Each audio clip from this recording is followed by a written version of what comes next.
berkomunikasi dengan remaja, pendekatan NLP? Nah, jadi ini pendekatan NLP itu apa ya? NLP itu satu pendekatan, ya NLP itu hasil pemodelan tepatnya, hasil pemodelan yang dilakukan oleh 2 tokoh namanya Richard Bandler dan John Grinder kepada terapis-terapis hebat di Amerika. Siapa terapis-terapis yang hebat yang dimodel? Milton Erickson, kemudian juga Virginia Satir, kemudian juga Frank Farley gitu ya. Nah, itu salah satu dari yang dimodel itu. Nah, dari hasil pemodelan itu kemudian ada beberapa filosofi NLP, ya ada beberapa struktur NLP, ada meta model, ada meta program. Nah, jadi kita akan menggunakan pendekatan baru tuh, pendekatan NLP. Nah, jadi di sesi pertamanya mungkin Anda akan diperkenalkan NLP itu apa, di sesi keduanya lebih ke tadi, dari pendekatan-pendekatan atau pemodelan-pemodelan NLP mana saja yang bisa digunakan dalam rangka, kita bisa akrab dengan remaja. Kira-kira begitu. Ada lagi Bu Safi? Ya, yang terakhir growth mindset dalam pengasuhan. Oke ya, nah ini, tema ini sebenarnya tema penelitian yang berulang ya. Jadi saya tuh punya buku dari edisi pertama sampai edisi terakhirnya dari, peneliti ini ya. Jadi judul bukunya kan Mindset itu. Nah, judul bukunya Mindset. Nah, jadi kalau kita baca dari katakanlah pendekatan pertama, buku edisi pertama sampai buku edisi terakhir itu, si ahlinya juga berubah terus gitu, berkembang terus. Nah, di dalam pendekatan pertama barangkali teknik terapinya tuh belum banyak.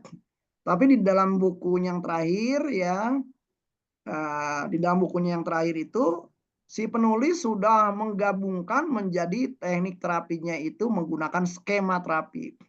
Nah, skema terapi itu kumpulan, gabungan, ada hipnosisnya di dalamnya, ada CBT di dalamnya, ada behavior activation di dalamnya, ada mindfulness di dalamnya, kira-kira begitu. Nah, jadi di dalam, eee eee, growth mindset dalam rangka parenting ini, yang pertama tentunya saja perlu diungkapkan dulu, apa sih yang dimaksud dengan mindset? Apa sih yang dimaksud dengan growth? Apa sih yang dimaksud dengan fixed mindset? Apa indikatornya? Nah, jadi di dalam workshop-workshop saya teman-teman, walaupun webinar, saya pasti memberikan skala-skala. Jadi teman-teman tuh pasti mendapatkan dalam tanda petik self ya, self knowledge lah, self assessment sehingga teman-teman tahu tuh di dalam konsep-konsep tadi, "Oh, aku nih berada di mana nih? Aku apakah cenderung ke growth mindset atau cenderung ke fixed mindset?" Nah, kalau fixed mindset juga nggak ada masalah juga ya, nanti kita upas. Nah, setelah itu bagaimana? Apakah kalau saya di dalam tema umumnya seperti apa? Kalau di dalam tema pengasuhan saya ke growth mindset atau ke fixed mindset. Nah, sehingga, berikutnya berarti upaya-upaya apa saja yang perlu saya lakukan supaya saya lebih ke growth mindset. Nah, di situ ada beberapa langkah, beberapa cara yang akan kita share gitu ya. Nah, karena umumnya umumnya kita tuh sebenarnya campuran gitu, dalam beberapa hal mungkin ke growth mindset, dalam beberapa hal mungkin ke fixed mindset gitu. Contoh, misalnya kalau orang nggak suka dikritik berarti fixed mindset. Orang nggak suka mendapatkan masukan dari orang lain, berarti fixed mindset.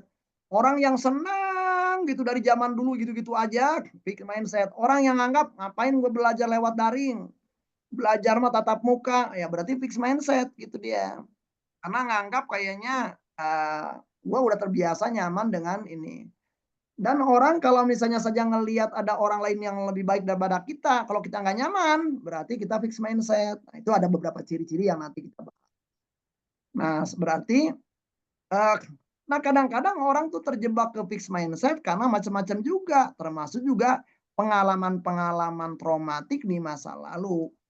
Nah, sehingga berarti kalau orang-orang yang seperti itu, upaya apa saja tuh yang mengubah dari fixed mindset ke growth mindset. Nah, nanti termasuk juga barangkali ada perlu berdamai dengan masa lalu, perlu melakukan reparenting terhadap diri-diri kita yang terjebak ya di dalam luka-luka di masa lalu.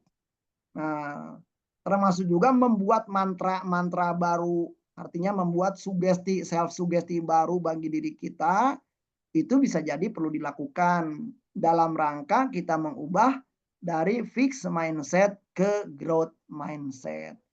Nah, kira-kira begitu. Jadi di sesi pertama lebih akan membicarakan tentang konsep sekaligus assessment-nya.